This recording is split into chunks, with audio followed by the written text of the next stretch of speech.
Hello mathematicians, Mrs. Waymeyer here today. We're going to talk about rounding decimals.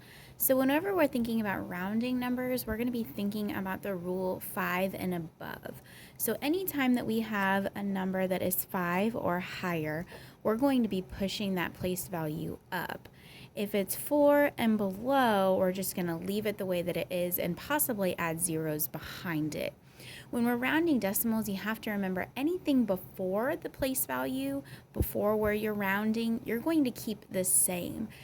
Our goal here is to try and make these numbers look nicer, so we're going to be rounding based on the place value that they tell us to. So our first group of numbers, we're going to be rounding to the nearest tenth. So you have to remember your place values first. This is our tens, ones, and then it goes tenths, hundredths, thousandths. So what I like to do is I like to underline the place value that it's telling me to look at. And so my 5 is in my tenths place here.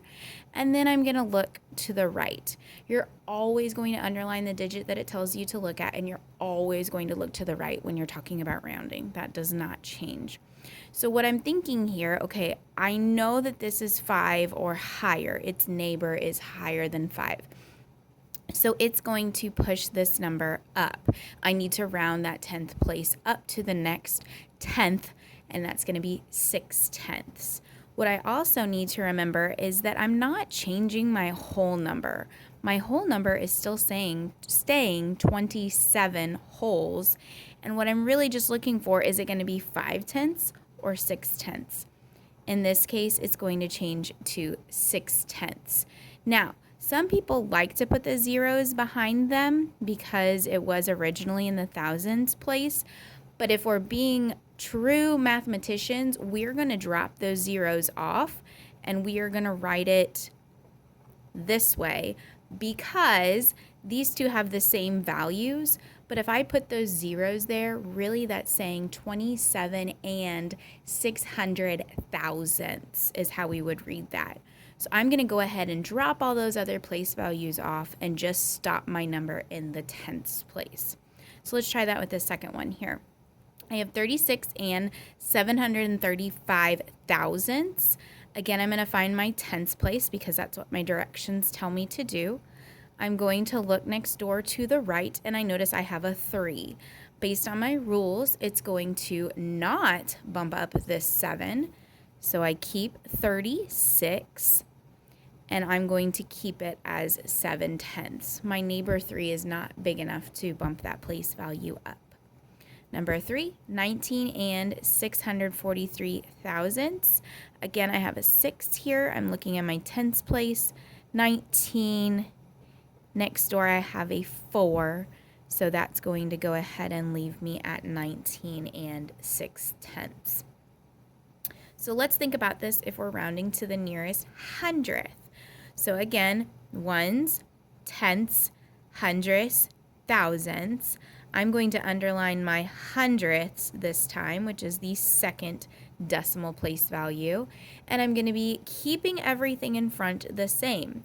So number 1 is still going to be 3 and 6/10.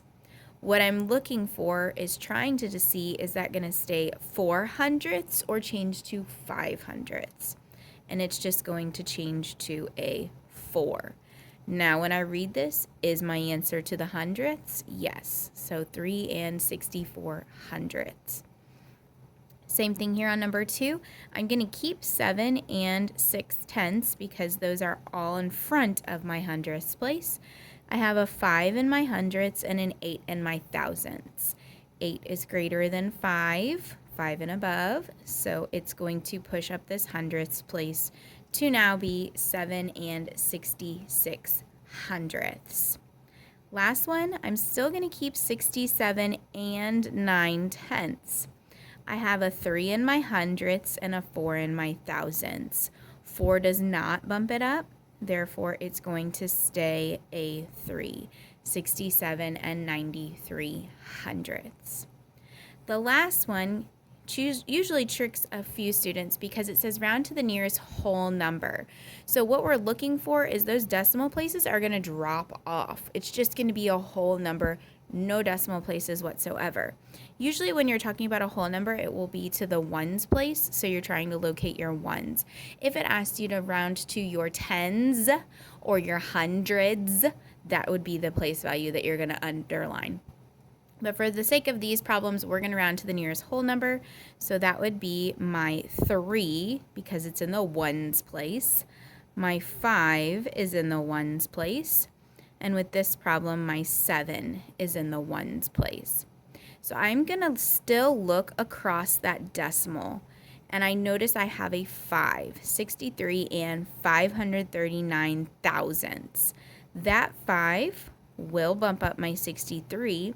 So instead of it being 63 wholes now, it's going to be 64 wholes. Again, you can write decimal 0, but technically when you're reading this would be 64 and 0 tenths. So the best answer really would be no decimal places. Those just drop off. They disappear.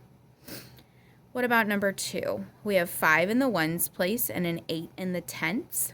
Therefore, 8 is going to bump that up. So our whole number is going to be a 6, just 6 wholes. On number 3, we have a 7 in the ones place. And looking across there, I have a 4. I do still need to keep 730, but I'm trying to see, is this going to be 737 or 738?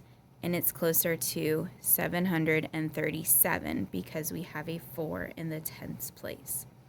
So really with your decimals, when you're rounding, just make sure you're paying close attention to the directions and the place value that it's looking for. Anything in front of the place value that you're estimating or rounding to, you are going to keep the same. Everything behind it will either drop off or change to zeros. Again, this is Mrs. Waymeyer working on rounding decimals. I hope this video helped you. Thanks for watching.